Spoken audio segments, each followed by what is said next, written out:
Assalamualaikum warahmatullahi wabarakatuh. Perkenalkan, nama saya Muhammad Fadil Bubuhu.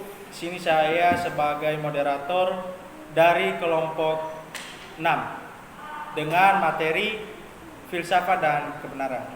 Nah, saya akan memperkenalkan pemateri pertama, kedua, dan ketiga. Dipersilakan. Baiklah, perkenalkan nama saya Yaulia. Di sini saya sebagai pemateri pertama. Baiklah, perkenalkan nama saya Nur Ain Dali sebagai pemateri kedua. Dan perkenalkan, nama saya Muhammad Fadil Bubuhu sebagai pemateri ketiga. Nah, baik, langsung saja saya mempersilakan kepada pemateri pertama untuk menjelaskan pengertian filsafat. Baik, terima kasih. Di sini saya akan menjelaskan mengenai pengertian filsafat.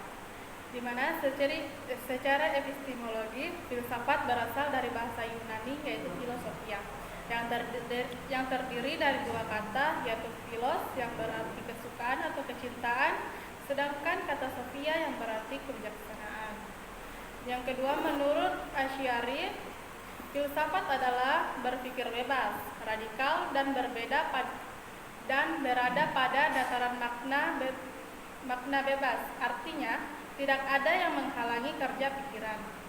Yang ketiga yaitu Ibnu Sina, yang merupakan filsuf Islam, mengemukakan bahwa filsafat adalah pengetahuan otonom yang perlu ditimba oleh manusia, sebab manusia telah dikaruniai akal oleh Allah Subhanahu wa taala.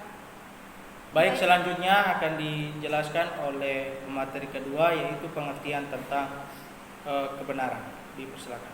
Baik, saya akan menjelaskan tentang pengertian kebenaran. Kebenaran adalah suatu kata yang berasal dari satu kata, yaitu benar. Kebenaran itu satu nilai utama di dalam kehidupan human, sebagai nilai-nilai yang menjadi fungsi rohani manusia, artinya sifat manusiawi atau martabat kemanusiaan. Kebenaran sendiri dibagi menjadi dua jenis, yaitu kebenaran biasa dan kebenaran ilmiah. Kebenaran biasa yaitu dalam kehidupan manusia banyak menggunakan pengetahuan untuk kehidupannya sehari-hari. Pengetahuan ini digunakan dalam kegiatan kehidupan sehari-hari seperti pada rumah tangga, pertanian, perikanan, perkuliahan, dan berbagai bidang kehidupan sehari-hari lainnya. Dengan kata lain, kita harus berani bertindak atas dasar pengetahuannya itu, karena pengetahuan itu bersifat pasti dan mutlak. Pengetahuan biasa ini tidak bertujuan untuk berpengaruh dalam diri manusia, melainkan agar manusia bisa menyesuaikan diri dengan yang lainnya. Berikutnya itu kebenaran ilmiah. Sesuai dengan namanya, kebenaran ilmiah tidak dapat dipisahkan dari karakteristik yang bersifat ilmiah. Adapun kata ilmiah dapat diartikan sebagai sesuatu yang bersifat ilmiah, secara ilmu pengetahuan memenuhi syarat atau kaidah ilmu pengetahuan. Kebenaran ilmiah yang diwujudkan dalam ilmu pengetahuan atau sains dapat disebut sebagai ilmu jika memenuhi berbagai syarat. Syarat-syarat tersebut adalah objektivitas, metodologis, universal, dan sistematis. Baik, yang ketiga yakni saya sendiri akan menjelaskan teori-teori tentang kebenaran. Yang pertama adalah teori korespondensi. Nah, teori korespondensi adalah teori kebenaran yang didasarkan pada fakta objektif sebagai dasar kebenarannya. Nah, teori ini menyatakan bahwa sebuah pernyataan dianggap benar hanya jika pernyataan tersebut berhubungan dengan fakta objektif yang ada. Selanjutnya adalah teori koherensi. Nah, teori koherensi yaitu pembuktiannya secara berulang-ulang pada teori korespondensi pada akhirnya akan melahirkan sebuah aksioma atau postulat. Nah, yang pada umumnya berwujud sebagai kebenaran umum. Nah, aksioma atau postulat adalah sebuah pernyataan yang dianggap sudah terbukti benar dan tidak perlu dibuktikan lagi. Selanjutnya adalah teori pragmatis. Teori pragmatis berbeda dengan dua teori sebelumnya dalam menentukan dasar kebenarannya.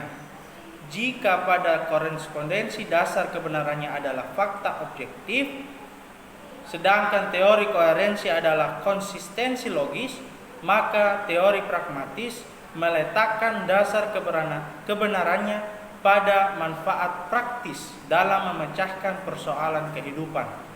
Menurut kaum pragmatis, pernyataan metafisik bisa menjadi pernyataan yang benar selama ia memiliki manfaat dalam kehidupan. Selanjutnya adalah teori performatif. Nah, teori performatif yaitu pengujian kebenaran secara faktual seperti yang dapat diterapkan dalam teori korespondensi. Hanya bisa diterapkan pada ujaran konstatif. Ucapan konstatif adalah ucapan yang baru mengundang sesuatu yang konstatif dalam ujaran itu sehingga ia memiliki konsekuensi untuk membuktikan kebenarannya. Selanjutnya adalah teori konsensus. Teori konsensus pada awalnya digagas oleh Thomas Kuhn, seorang ahli sejarah ilmu pengetahuan. Nah, berdasarkan konsepsi Kuhn di atas, sebuah teori ilmiah dianggap benar sejauh ia mendapat dukungan atau terdapat kesepakatan atau konsekuensi dalam masyarakat ilmiah terhadap kebenaran teori tersebut. Nah, inilah yang disebut teori kebenaran konsensus. Nah, jadi selanjutnya adalah kesimpulan. Nah, saya dapat menyimpulkan bahwa dari apa yang telah tersaji di atas, kami coba menyimpulkan bahwa pada pembahasan epistemologi di atas adalah tentang teori-teori kebenaran pengetahuan. Dapat digambarkan teori-teori itu adalah korespondensi, koherensi, praktis, pragmatis, dan performatif. Selanjutnya, pembahasan dalam epistemologi mengalami perkembangan, yakni pembahasannya terfokus pada sumber pengetahuan, proses, dan metode untuk memperoleh pengetahuan, cara untuk membuktikan kebenaran pengetahuan, dan tingkat-tingkat kebenaran pengetahuan. Nah, demikian itulah presentasi dari kami materi tentang filsafat dan kebenaran. Lebih dan kurangnya kami mohon maaf. Billahi fisabilil haq, fastabiqul khairat. Wassalamualaikum warahmatullahi wabarakatuh.